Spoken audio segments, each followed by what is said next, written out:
Hi, my name is Kisvaan. I would like to demonstrate my part, which is part A, called DOS implementation. So DOS stands for Distributed Object System. So this is my project folder. Uh, how my project structure works.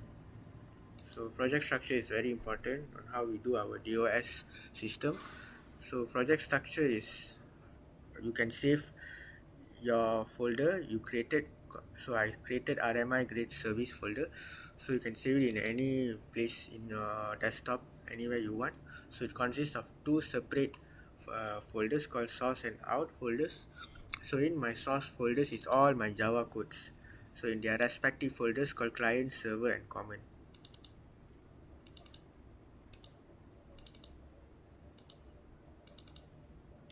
Okay, we have seen the source codes in the source file in their respective folders. So now let's move on towards the class files saved in their respective folders. So yeah, out files. So the client, common and server folders, it has its own class files.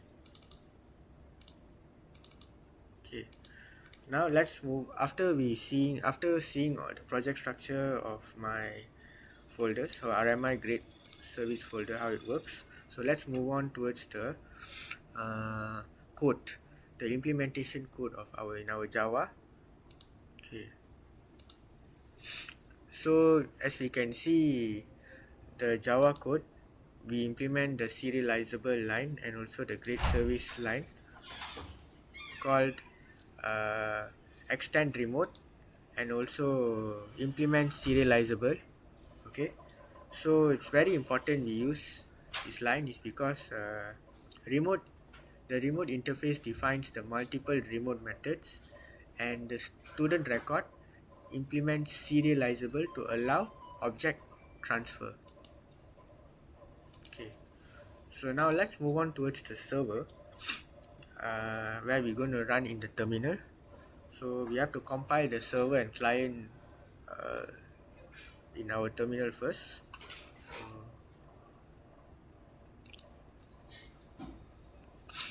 Okay, so these are the lines of codes where we need to be used in our terminal to execute our server and client, you know, how we run the RMI, right? So,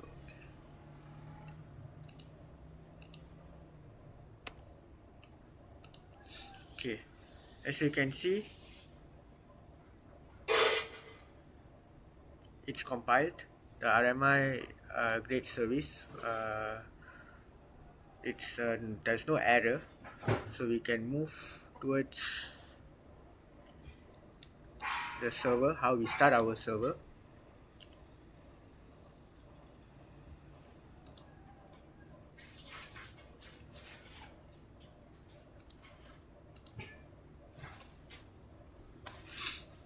So as you can see, when we see grade service is ready, so uh, we, we know that when the server starts the RMI registry, and it registers the remote object.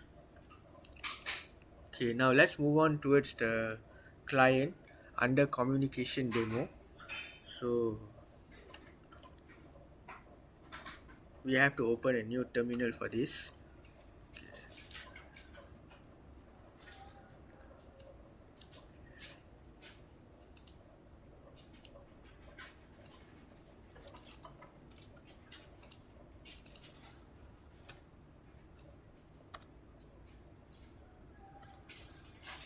Okay, as we can see, the server is alive and it shows the student record.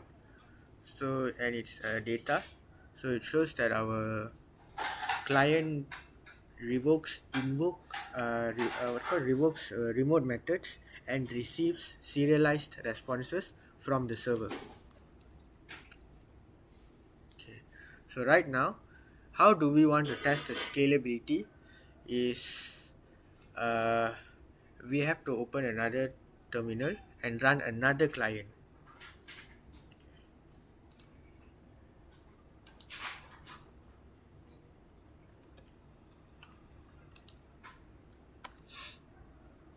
Okay, as you can see, there's another client has been run in another terminal. So we have two clients, and right now, let's see our server in our first terminal. So you can see, you know, yeah, this is the record, the added records. So it proves that multiple clients can access the same server simultaneously. So it demonstrating scalability. Okay, right now we move on towards fault tolerance. So how do we test the fault tolerance is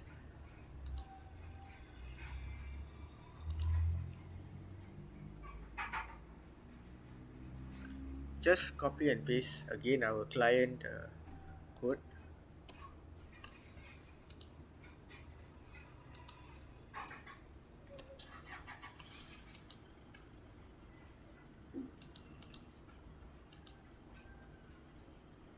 Hold on here.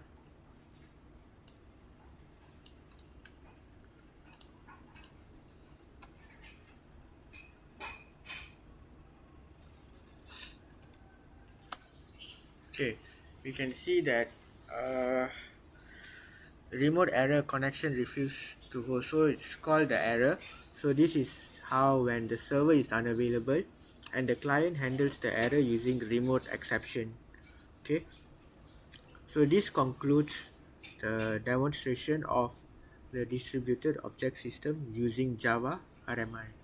So as I have mentioned in my video, as demonstrated, so we have implemented server exposing remote objects and also client invoking remote methods.